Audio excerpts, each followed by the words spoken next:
கருத்தை மையமாக கொண்ட ஒரு நாடகத்தினை இப்பொழுது காண்போமா? வணக்கம். முளைக்காத விதை நாடகம். கோவை நாட்டு மன்னர் அவருடைய மகனுக்கு திருமணம் செய்ய நினைத்தார். எனவே இளவரசனை அழைத்து அவரின் விருப்பத்தினை அறிய விரும்பினார்.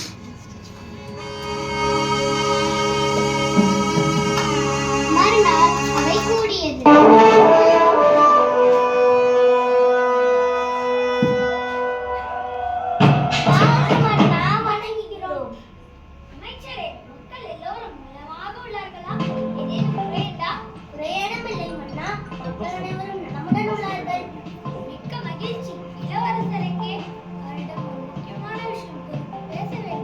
மன்னா, இளவரசர் வால் பயிற்சி செய்து கொண்டிருக்கிறார். இப்பொழுது வந்து விடுவார். இதோ இளவரசர். வணக்கம் தந்தையே. அரசவைக்கு தாமதமாக வந்ததற்கு என்னை மன்னிக்கவும். நான் வால் பயிற்சி செய்து கொண்டிருந்தேன். மகிழ்ச்சி இளவரசே. திருமணம் செய்யலாம் என்று எண்ணியுள்ளேன். எப்படிப்பட்ட பெண்ணை திருமணம் செய்து கொள்ள விரும்புகிறாய்? தந்தையே, மிகவும் நேர்மையான பொய்யே பேசாத பெண்ணை நான் திருமணம் செய்து கொள்ள விரும்புகிறேன். மிக்க மகிழ்ச்சி. விருப்பப்படி பெண்ணை தேர்வு செய்யலாம். ஆகட்டும் தந்தையே. சரி, நாளை சந்திப்போம். மன்னர் அந்த நாட்டு அமைச்சர்களை எல்லாம் கூப்பிட்டு யோசனை கேட்டார். அமைச்சர்கள் சொன்னபடி திருமணமாகாத எல்லா பெண்களையும் அழைத்து வரும்படி மன்னர் கூறினார். மறுநாள் அவை கூடியது. பெண்கள் அனைவரும் வந்தனர். அந்த அரண்மனையில் வேலை பார்க்கும் பணிப்பெண்ணின் மகள் வள்ளியும் அவர்களுடன் வந்திருந்தாள்.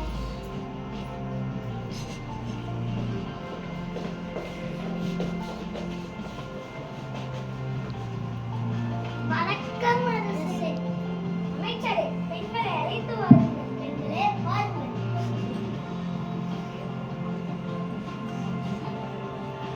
வணக்கம் அரசே. வணக்கம். பெண்களே, உங்கள் ஒவ்வொருவருக்கும் ஒரு விடையை தருகிறேன். உங்கள் வீட்டுக்கு போய்ச்சென்று நன்றாக தண்ணீர் ஊற்றி வளர்க்க வேண்டும். 6 மாதங்கள் கழித்து யாரோடு செடி நன்றாக வளர்ந்துள்ளதோ அந்த பெண்ணையே இளவரசர் திருமணம் செய்து கொள்வார். புரிந்ததா? புரிகிறது அரசே. அமைச்சரே, விதைகளை கொண்டு வாருங்கள். ஆகட்டும் அரசே. இதோ விதைகள்.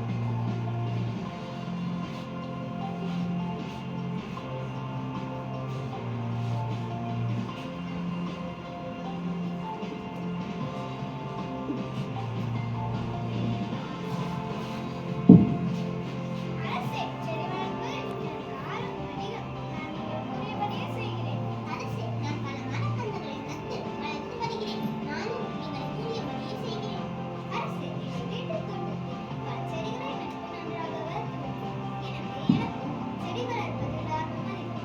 காய்கறி செடிகள், பூச்செடிகள், வருகிறேன். நானும் நீங்கள் கூறியபடியே செய்கிறேன். மிக்க மகிழ்ச்சி. சென்று வாருங்கள். பிறகு சந்திப்போம். ஆகட்டும் அரசே, நாங்கள் வருகிறோம்.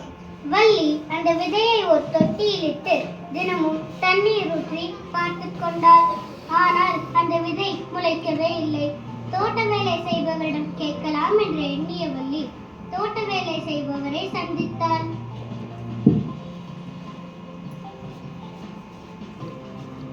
வணக்கம் ஐயா. வாமா. ஐயா, இதை ஊன்றி செடி வளர்ப்பது எப்படி என்று கூறுங்கள். கூறுகிறேன் கேள். முதலில் மண் வளமானதாக இருக்க வேண்டும். அம்மண்ணில் விதை ஊன்றி நீர் ஊற்ற வேண்டும். செடி வளர இயற்கை உரமும் சூரிய ஒளியும் மிகவும் அவசியம். புரிந்ததா? புரிந்தது. நன்றி ஐயா, நான் வருகிறேன். சரி, சென்று வா. வள்ளி தோட்ட வேலை செய்பவர் கூறியபடியே செய்தாள். ஆனால் அந்த விதை முளைக்கவே இல்லை. மன்னர் எல்லா பெண்களையும் அவரவர் செடியை எடுத்துக்கொண்டு வரும்படி கூறினார். வள்ளியும் முளைக்காத அவளின் தொட்டியை தூக்கிக் கொண்டு மிகவும் வருத்தமாக போனாள். மற்ற பெண்களின் தொட்டியில் உள்ள செடிகள் எல்லாம் நன்றாக வளர்ந்து பூக்கள் பூத்திருந்தன.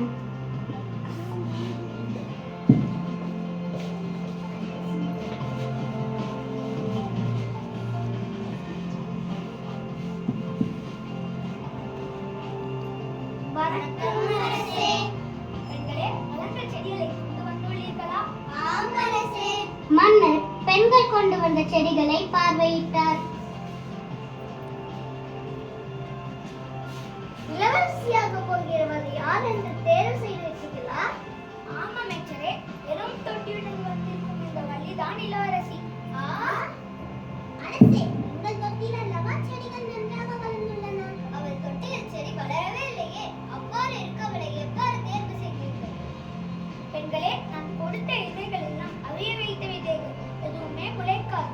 நீங்கள் எல்லோரும் பொய்யாக வேறு விதையை விதைத்து செடியை வளர்த்து கொண்டிருக்கிறீர்கள்.